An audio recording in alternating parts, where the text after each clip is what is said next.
তাফসিরে মাঝহারিতে উল্লেখ, হজরত আদম আলাইহিস সালাম পৃথিবীতে আসার পর আল্লাহ তায়ালা বায়তুল মামুরকে পৃথিবীতে নামিয়ে আনলেন এবং বর্তমানে কাবাঘর যেখানে অবস্থিত তার জায়গায় তা স্থাপন করলেন। এরপর হজরত আদম আলাইহিস সালামকে বললেন, তুমি জান্নাতে যেভাবে এই ঘর তাওয়াফ করতে এবং নামাজ আদায় করতে এখানেও সেভাবে নামাজ পড়ো, তাওয়াফ করো। এ সময় বায়তুল মামুরের সঙ্গে হাজরে আসওয়াদকেও পৃথিবীতে নামিয়ে আনা হয়।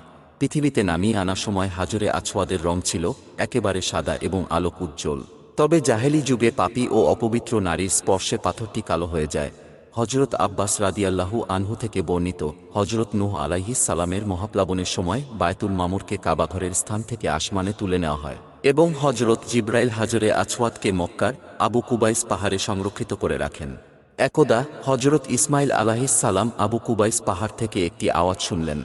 আওয়াজ শুনে হজরত ইসমাইল পাহাড়ের ভেতরে গিয়ে হাজরে আসওয়াদ খুঁজে পেলেন এবং তা কাবা শরীফের দেয়ালে রাখলেন।